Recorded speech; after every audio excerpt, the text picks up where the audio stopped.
وہی ہے، لیکن میں تمہیں یقین دلاتا ہوں کہ یہ کوئی سازش نہیں ہے۔ میں نے کن آنکھیوں سے اپنی ریسٹ واچ کا جائزہ لیتے ہوئے کہا، مجھے سلطان شاہ کا دیا ہوا وقت یاد تھا۔ اگر میں 1 گھنٹے کی مدت میں اسے اپنی خیریت سے آگاہ نہ کرتا تو وہ واقعی میری تلاش میں ہوٹل میں داخل ہو سکتا تھا۔ وہی ہے تو اسے روانہ کر دو۔ چلو میں بھی تمہارے ساتھ چلتی ہوں۔ وہ اپنے گلاس میں سے 2 لمبے گھونٹ لے کر اٹھ کھڑی ہوئی۔ اتنی عجلت بھی نہیں ہے، کم از کم گلاس تو خالی کر لو، میں نے کہا۔ اسے روانہ کر کے سکون سے پئیں گے۔ میں نے تم کو اکیلے آنے کی تاکید کی تھی، اس شے کی خلاف ورزی کر کے تم نے میری طبیعت بے مزہ کر دی ہے، پھر آؤ اس سے نمٹ ہی لیتے ہیں، میں نے اکتائے ہوئے لہجے میں کہا۔ اسی لمحے ویرا تیزی سے رائٹنگ ٹیبل کی طرف جھپٹی اور میں بکھلا گیا۔ اس کے انداز سے ایسا معلوم ہوا تھا جیسے وہ کسی نادیدہ دشمن کے وار سے بچنے کے لیے ادھر گئی ہو، لیکن وہ میز کے قریب پہنچ کر رک گئی اور میز کی سطح پر دونوں ہاتھ ٹکا کر گلدان میں لگے ہوئے تازہ پھولوں کو گورنے لگی۔ صاف ظاہر تھا کہ اس گلدستے میں اسے دور ہی سے کوئی غیر معمولی چیز نظر آ گئی تھی، ورنہ وہ یوں اضطراری انداز میں ادھر نہ جھپٹتی۔ ادھر آؤ اور یہ دیکھو، اس نے میری طرف متوجہ ہوئے بغیر کہا۔ میں اس کے نزدیک پہنچا تو وہ گلدستے میں سے ایک 2 انچ لمبا اور بمشکل نصف انچ قطر والا سیاہ جالی دار آلہ نکال چکی تھی، جس کے اوپری حصے پر ماند پڑتے ہوئے انگارے جیسی سرخی موجود تھی۔ میں نے وہ آلہ ویرا کی چٹکی سے لے لیا۔ اپنی ظاہری ساخت کے مقابلے میں وہ خاصا وزنی تھا اور یقینی طور پر کوئی حساس لاسلکی مائکرو فون تھا جس کا رابطہ کسی ریسیونگ اپریٹس سے رہا ہوگا۔ ویرا کی اس دریافت کا جائزہ لیتے ہوئے میرے بدن میں سنسنی سرایت کر گئی۔ مائکرو فون کا مدم بلب اس امر کا مظہر تھا کہ وہ آن تھا اور جس کسی نے بھی وہ آلہ ہمارے کمرے میں بھجوایا تھا وہ آس پاس ہی کہیں چھپ کر ہماری گفتگو سنتا رہا تھا۔ آلے کی بیرونی سطح پر کہیں کوئی ایسا سوئچ یا بٹن نہیں تھا جسے دبا کر اسے آف کیا جا سکتا۔ اس دریافت کے بعد ہم دونوں ہی خاموش ہو گئے تھے اور ویرا کے چہرے پر تشویش کے ساتھ ہی بے اعتباری کے سائے لہرانے لگے۔ دوسری طرف میری کیفیت بھی کچھ مختلف نہیں تھی۔ مجھے ڈان 3 سے علم ہو چکا تھا کہ شہر میں کچھ ایسے لوگ بھی موجود تھے جو براہ راست مدر مافیا کو جواب دیتے اور ان کا کام پس پردہ رہ کر میری اور مافیا کے مفادات کی حفاظت کرنا تھا۔ ویرا کے تمام ہواری جہنم واصل ہو چکے ہیں۔ سینڈو وغیرہ سے ایسی جارحانہ جسارت کی توقع ہی نہیں کی جا سکتی تھی، اس لیے لے دے کر مدر مافیا کے آدمی رہ جاتے تھے جو وہ اعلیٰ نسب کرا سکتے تھے، لیکن ان کی پیش بینی کسی طرح بھی قابل فہم نہیں تھی کیونکہ میری اور ویرا کی ملاقات فوری طور پر طے ہوئی تھی۔ ہم کو ہالیڈے ان میں ضرور ملنا تھا، لیکن وہاں کمرہ حاصل کرنے کا فیصلہ ویرا نے اپنے طور پر کیا تھا جس کی کسی کو بھی بنک نہیں مل سکتی تھی۔ اگر مدر مافیا والے میرا تعاقب کر رہے ہوتے تو مجھ سے پہلے ویرا کے کمرے تک نہیں پہنچ سکتے تھے۔ اس کا ایک ہی مطلب تھا کہ وہ ویرا کے پیچھے لگے ہوئے تھے اور اس نے میرے آنے سے قبل جب کمرہ بک کرایا تو انہوں نے کاؤنٹر سے اس کے بارے میں معلومات حاصل کی اور ہمارے اوپر پہنچنے سے قبل کمرے میں اپنا کام پورا کر گئے۔ ایسی صورت میں کوئی امکان تھا کہ وہ آس پاس کے کسی کمرے میں ہماری گفتگو سنتے رہے ہوں۔ میں نے اپنے ذہن میں فوراً ہی ساری گفتگو کا جائزہ لے ڈالا جو نہ شی کی حمایت میں تھی اور نہ مافیا کی مخالفت میں، مگر اس گفتگو سے یہ ضرور ظاہر ہو جاتا تھا کہ میرا ویرا سے رابطہ برقرار تھا، جبکہ مافیا والوں کو میں نے اس بارے میں اندھیرے میں رکھا ہوا تھا۔ ویرا نے وہ آلہ میرے ہاتھ سے واپس لے کر اس کے انگارے کی طرح روشن حصے کے ساتھ کوئی حرکت کی اور پھر تیزی کے ساتھ اسے غسل خانے کے فرش پر ڈال دیا۔ لمحہ برباد ہی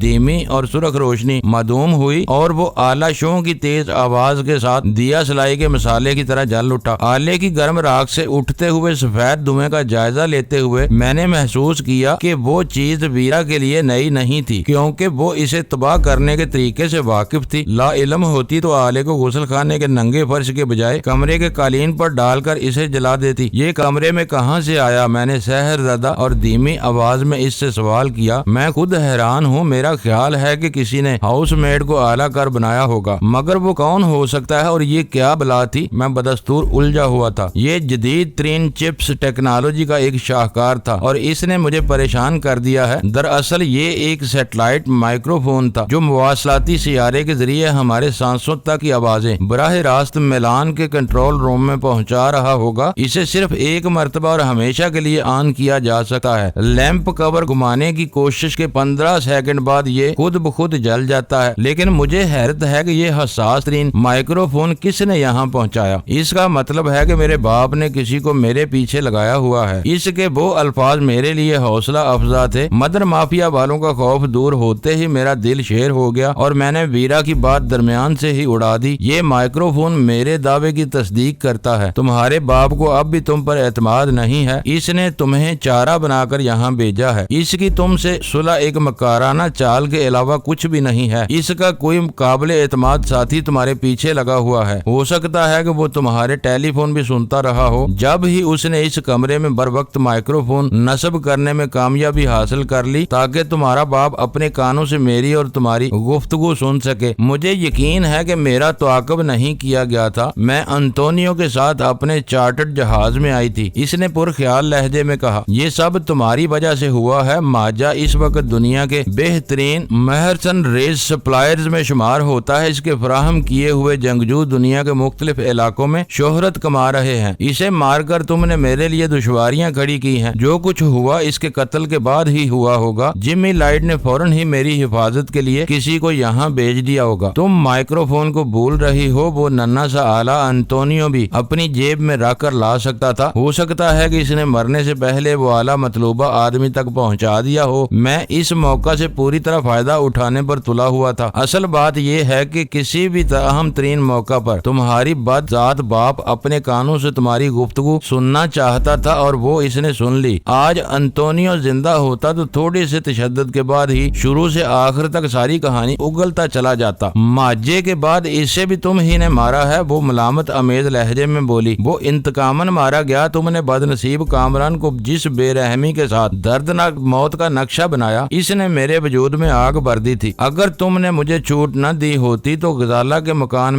میں نے تمہارے پورے بدن کو گولیوں سے چھلنی کر دیا ہوتا، تو اب اپنا ارمان پورا کر لو، اس نے گلاس خالی کر کے ایک ادا کے ساتھ کہا، ضرور کروں گا لیکن پہلے سلطان شاہ کے بارے میں فیصلہ کر لینے دو، جاؤ اس سے نمٹ آؤ، مائکرو فون کی دریافت نے پوری صورتحال کو بدل کر رکھ دیا ہے، میں بھی یہی سمجھانا چاہ رہا تھا کہ تمہیں اپنے دشمنوں سے اتنا خطرہ نہیں ہے جتنا اپنے نام نہاد دوستوں اور ہمدردوں سے ہے، مجھے تم اپنا دشمن نمبر 1 قرار دیتی ہو، لیکن دیکھنا کہ آج کی رات تم میرے ہاتھوں میں کتنی محفوظ و مامون اور آسودہ رہو گی، میں بہت جلد واپس آ رہا ہوں، اس دوران میں تم نئے گلاس تیار کر لو، ذہن بوجھل ہو جائیں تو غم ہلکے محسوس ہونے لگتے ہیں، وہ تیکھی چتون سے میری طرف دیکھ کر مسکرا دی اور میں اس کے کمرے سے نکل گیا، رات ڈل رہی تھی اور عرصہ دراز سے ہوٹلوں میں ان سرگرمیوں پر پابندی آئی تھی جو اندھیرا پھیلنے کے ساتھ ساتھ شباب پر آتی ہے، نہ میں کھانے رہے تھے نہ مرمری جسموں والے ساکیوں کے ہاتھوں سے زہر پینے والوں کو آزادی تھی، پھر بھی ہوٹل میں رونق تھی، لب تشنا ہو تو نظروں کی پیاس بڑھ جاتی ہے، اس لیے ہر شخص اپنے ہیرو کو فراموش کر کے دوسرے نگینوں کی چکا چوند میں الجھا رہتا ہے، ماحول بہت زیادہ مہذب لیکن نگاہیں بے باکہ نہ تھی، ہوٹل سے نکل کر میں سڑک پر آیا تو ٹیکسیوں کی تعداد میں کمی آ چکی تھی، سلطان شاہ چاہتا تو اپنی گاڑی ہوٹل کے قریب لا سکتا تھا مگر اس کی کار نیم اندھیرے میں وہیں موجود تھی جہاں میں نے اسے چھوڑا تھا، میں دل ہی دل میں اس کی کاہلی پر کڑتا ہوا اس کی کار کی طرف بڑھا تو عقبی شیشے میں سے براہ راست اسٹیئرنگ وہیل نظر آتے ہی میرا دل اچھل کر حلق میں آ گیا، لمحہ بھر بعد میں اپنی کم فہمی پر دل ہی دل میں بنا کر رہ گیا، یہ درست تھا کہ اسٹیئرنگ وہیل اور شیشے کے درمیان ڈرائیور موجود نہیں تھا، لیکن اسی کے ساتھ ڈرائیونگ سیٹ کی پشتگاہ بھی لاپتہ تھی، جس کا مطلب تھا کہ وہ پشتگاہ سیدھی کیے کار ہی میں آرام کر رہا تھا، میں قریب پہنچا تو سلطان شاہ واقعی پشتگاہ گرا کر کار میں سویا ہوا تھا، کار ریڈیو دھیمی آواز میں آن تھا مگر اسٹیشن کے سارے پروگرام ختم ہو جانے کے بعد اسپیکر پر صرف ریڈیائی لہروں کا شور سنائی دے رہا تھا، مجھے گمان گزرا کہ سلطان شاہ گہری نیند سویا ہوا تھا، لیکن جو ہی میں نے اس کے دروازے کے ہینڈل پر ہاتھ رکھا وہ ہڑبڑا کر اٹھ بیٹھا، یوں ہی سوتے رہے تو کوئی خاموشی کے ساتھ تم کو ذبح کر کے چلا جائے گا، میں نے دروازہ کھول کر خوشگوار لہجے میں کہا، نیند آ رہی ہے تو فلیٹ میں جا کر سو جاؤ، خدا کی پناہ، اس کی تحیر زدہ اور غنودہ آواز ابری، تم شاید پھر پیتے رہے ہو، تمہاری سانسوں سے الکوہل کی